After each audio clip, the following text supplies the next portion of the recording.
రైతుకు అదనపు ఆదాయాన్ని అందిస్తూ ఆర్థిక భరోసాను కల్పిస్తున్నాయి అంతర పంటలు. ఒకే పంటపై ఆధారపడితే కష్టనష్టాలు అధికం.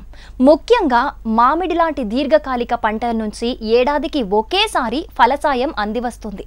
ఇది గమనించిన నిజామాబాద్ జిల్లాకు చెందిన ఓ రైతు మామిడిలో అంతర పంటగా కరివేపాకు సాగు చేస్తూ అదనపు ఆదాయాన్ని ఆర్జిస్తున్నారు. ఏడాదికి 3 పంటలు తీస్తూ మామిడి కంటే అధిక లాభాలను పొందుతూ తోటి రైతులకు ఆదర్శంగా నిలుస్తున్నారు. అంతర పంట సాగుతో ఆర్థిక అభివృద్ధి సాధిస్తున్న నిజామాబాద్ జిల్లాకు చెందిన సాగుదారు నరేష్ విజయగాథ మీకోసం.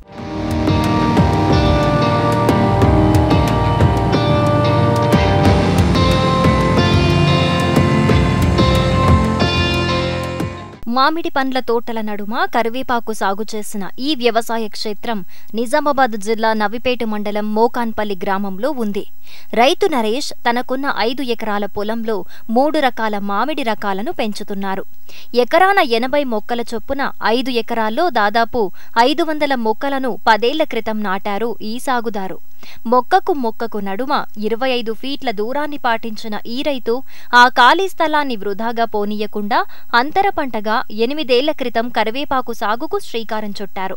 మొత్తం సేంద్రియ విధానంలో సాగు చేయటం వల్ల పెట్టుబడులు తగ్గటమే కాకుండా కరివేపాకు సాగుతో అదనపు ఆదాయం పొందుతున్నారు. నా పేరు నరేష్, మోకన్పల్లి గ్రామం, నైపేట్ మండల్, నిజామాబాద్ జిల్లా. నేను 5 ఎకరాలు మామిడి తోట సాగు చేస్తున్నా. వాటర్ ఎక్కువ కావాలా వరికి, అందువలన నేను మెట్ట సాగు ఏదైతే బాగుంటుందో అని శాస్త్రవేత్తల దగ్గరికి వెళ్ళాను. ఆ శాస్త్రవేత్తలు భూసార పరీక్షలు చేసి దీనికి వాటర్ ఎక్కువ కావాలా తక్కువ కావాలా కాబట్టి ఈ మెట్ట అయితే బాగుంటుందని నాకు మామిడి సలహా ఇచ్చారు. ఆ సలహా ద్వారా ఎక్కడైతే మామిడి మొక్కలు దొరుకుతాయని వాళ్ళు అడిగితే ఇట్లా సంగారెడ్డిలో బాగుంటాయి ఇత్తనాలు సీడ్స్, సంగారెడ్డి వెళ్ళి అక్కడ మంచి నాణ్యమైన మొక్కల్ని ఎంపిక చేసుకొని ఏదైతే మనకు మార్కెట్లో బాగుంటుందో ఆ పేరు బంగినపల్లి, దశేరి, కేసరి రకాలు ఎంచుకోవడం జరిగింది.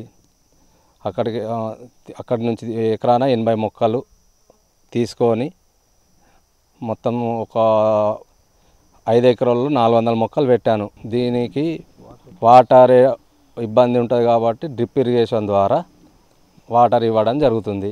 మామిడికి ఒక్కో చెట్టుకు 24 ఫీట్ల దూరంలో, ఒక ఎకరానికి 80 చెట్లు 24 ఫీట్ల దూరంలో ఒక్కో చెట్టుకు సాగు చేస్తున్నా. దీనిపైన గిట్టుబాటు బాగానే వస్తుంది. ఒక ఫస్ట్ పంట తక్కువ వచ్చినా కానీ ప్రతి సంవత్సరం చెట్టు పెరుగుదల కాబట్టి ఎక్కువ క్రాప్ వస్తుంది. దాని ద్వారా మనకు చాలా మంచి గిట్టుబాటు ఉంటుంది. ఎక్కువ ఫెర్టిసైడ్ ఫర్టిలైజర్ తక్కువ ఉంటుంది. దీని ద్వారా మనకు ఎక్కువ గిట్టుబాటు అనుకూలిస్తుంది. ఫస్ట్ 3 సంవత్సరాల దాకా క్రాప్ ఉండదు. 3 సంవత్సరాల తర్వాత మనకు క్రాప్ చాలా అవుతుంది. ఆ క్రాపు 3 సంవత్సరంలో కొద్దిగా మన పెట్టుబడి వెళ్తుంది. మనం 3 సంవత్సరాలు పెట్టింది 1 సంవత్సరంలో వెళ్ళిపోద్ది. దాని ద్వారా ప్రతి సంవత్సరం మళ్ళీ నెక్స్ట్ ఇయర్ నుంచి మనకు అన్ని లాభాలే. ప్రతి పంటకు లాభం పెరుగుతూనే ఉంటుంది. చెట్టు పెరుగుదల ఉంటుంది, మనకు ఎక్కువ లాభాలు వస్తాయి. వరి వేయకపోవడం కారణం వరికి ఎక్కువ వాటర్ కావాలి. వాటర్ సోర్స్ ఇక్కడ తక్కువ ఉంది ఈ ఏరియాలో. అందువలన మామిడి తోట అయితే బాగుంటుంది, నీరు తక్కువ ఉంటుంది. ఒక ఎకరం సాగులో ఇది 5 ఎకరాల వాటర్లో 5 ఎకరాల సాగు అవుతుంది. మనకు కూడా ఎక్కువ శ్రమ తక్కువ, ఎక్కువ లాభం. మార్కెట్లో డిమాండ్ ఉన్న మామిడి రకాలనే ఎన్నుకొని సాగు చేస్తున్నారు ఈ రైతు. బంగినపల్లిలో 200 మొక్కలు, దశేరిలో 200 మొక్కలను తన పొలంలో పెంచుతున్నారు. ప్రారంభంలో 10 ఏళ్ల క్రితం ప్రభుత్వం అందించిన సబ్సిడీతోనే మొక్కలను కొనుగోలు చేశారు నరేష్. తక్కువ పెట్టుబడితో మామిడి సాగుకు శ్రీకారం చుట్టారు. సాగులో ఎలాంటి సమస్యలు వచ్చినా అధికారులు, శాస్త్రవేత్తల సలహాలు, సూచనలను తీసుకుంటూ సత్ఫలితాలను పొందుతున్నారు. మామిడిలో ఫస్ట్ వేసి బంగినపల్లి, దశేరి, కేసరి ఈ 3 రకాలు ఎంచుకున్నా. ఇందులో కొన్ని మా రాజాపూరి వేరే వెరైటీలు కొన్ని అందులో పెట్టి మొత్తం అన్నీ కొన్ని మొత్తం రకాలు పెట్టి మంచి లాభాలు సేకరు. వెరైటీలలో బంగినపల్లి ఎప్పుడు వస్తుంది, దశేరిలో ఒక సంవత్సరం వస్తే ఒక సంవత్సరం రాదు. దశేరిలో బాగా ఎక్కువ దిగుబడి వస్తుంది. ఒక్క చెట్టుకు దగ్గర ఒక 20 బాక్సులు కూడా వెళ్తాయి. అందులో మనకు దశేరి రేట్ ఎక్కువ ఉంటుంది, ఎక్కువ మార్కెట్ బాగుంది దశేరిలో. దాన్ని అనుకూలించి ఎక్కువ దశేరి సాగు చేస్తున్నా. ఇందులో దశేరి 200 చెట్లు ఉన్నాయి, బంగినపల్లి 200 ఉన్నాయి. సంగారెడ్డి నుంచి మేము ఒక్కొక్క మొక్కకు 24 రూపాయలు తీసుకున్నాడు అప్పుడు 10 సంవత్సరాల క్రితం. దానికి మాకు గవర్నమెంట్ సబ్సిడీ ఇవ్వడం జరిగింది. ఎరువులు కూడా ఒక సంవత్సరం ఇచ్చిర్రు. మాకు గవర్నమెంట్ నుంచి ఫ్రీ సప్లై అయిపోయింది. మాకు ఎటువంటి పైసలు వాళ్ళేవు. ఓన్లీ గుంతలు తీయడమే మా వరకు, మిగతా అంతా వాళ్ళే ఇచ్చి సబ్సిడీ ఇచ్చి మాకు గవర్నమెంట్ సహకరించింది బాగానే. మామిడి దిగుబడి ఏడాదికి ఒకేసారి వస్తుంది కాబట్టి ప్రధాన పంట దిగుబడి వచ్చే వరకు అంతర పంటగా కరివేపాకు సాగు చేస్తూ ఆదాయం పొందుతూ ప్రధాన పంటకు కావలసిన పెట్టుబడిని తగ్గించుకుంటున్నారు ఈ సాగుదారు. మరోవైపు కరివేపాకు ఏడాదికి 3 పంటలు వస్తూ ఉండటంతో ఒక్క పెట్టుబడితో 2 పంట దిగుబడులను పొందుతున్నారు. ఒక్కసారి కరివేపాకు విత్తనం నాటితే 30 ఏళ్ల వరకు తిరిగి చూడాల్సిన అవసరం ఉండదని రైతు తెలిపారు. విత్తనాల ఖర్చుతో పాటు సాగు ఖర్చులు పెద్దగా ఉండవన్నారు. మామిడి నీడ చాటున పెరిగినా కరివేపాకు దిగుబడి బాగుందని, ఏడాదికి 3 కోతలకు గాను ఎకరాన 1,50,000 వరకు లాభం దక్కుతోందని రైతు హర్షం వ్యక్తం చేస్తున్నారు. మామిడికి మించి ఆదాయం వస్తుందని తెలిపారు. ఒక ట్రాక్టర్ పెట్టేసి బాగా లెవెల్ చేపించేసి సనువు వేస్తే మాకు మొత్తంలో ఒక 1,00,000 రూపాయలు ఖర్చు వచ్చింది ఈ 5 ఎకరాల్లో. అయితే మొక్కలు అయితే ఫ్రీ గవర్నమెంట్ ఇచ్చింది మాకు 1,00,000 రూపాయలు. 3 సంవత్సరాల దాకా దానికి రాదు కాబట్టి నేను ఫస్ట్ సంవత్సరము సోయాబీన్ వేసాను. సోయాబీన్లో మాకు బాగానే అంతర పంటగా బాగానే వచ్చింది. అందులో ఎకరానికి 10-15 వేలు మిగిలితే ఒక 60,000 సోయాబీన్లో వచ్చినాయి. రెండో సంవత్సరం కూడా సోయాబీన్ వేసిన. అందులో ఏంటంటే నాకు ఖర్చు వెళ్ళిపోయింది. సోయాబీన్తోనే నా మామిడి తోట ఖర్చు వెళ్ళిపోయింది. తర్వాత నేను వేరే దగ్గర ఆలోచించి కరివేపాకు వేస్తే బాగుంటుంది, నీడకు కూడా ఏం కాదు కాబట్టి కరివేపాకు పెట్టిన ఇందులో అంతరా పంటగా.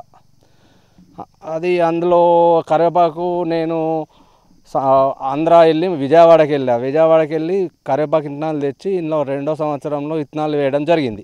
అయితే దీనికి మంచి సనువు వేసేటికి మంచి బాగా విత్తనాలు ఖర్చు ఎక్కువ ఉంటుంది. ఏది కరివేపాకులో ఎకరాన 50,000 ఖర్చు వస్తుంది. విత్తనాలే 30,000 అవుతున్నాయి, సనువు వేయడానికి 20,000 అవుతుంది. తెచ్చిన వెంటనే విత్తనాలు నేరుగా వేయవలేను తెల్లారి, లేకుంటే విత్తనాలు ఖరాబ్ అవుతాయి కాబట్టి జాగ్రత్తతో విత్తనాలు వేసి వేసిన 25 రోజులకు మొలక రావడం జరిగింది. ఆ మొలక జాగ్రత్త పెంచుకుంటూ 6 నెలలకు పంట వస్తుంది. ఫస్ట్ వేసిన సంవత్సరంలో 6 నెలలకు కోతకు వస్తుంది. ఆ కోత మనకు ఫస్ట్ బాగానే ఉంటుంది. మళ్ళీ నెక్స్ట్ కోత నుంచి ఎక్కువ దిగుబడి వస్తుంది. ఫస్ట్ స్టార్టింగ్లో తక్కువ ఉంటుంది కాబట్టి మనకు ఆడకాడుకు అవుతాయి.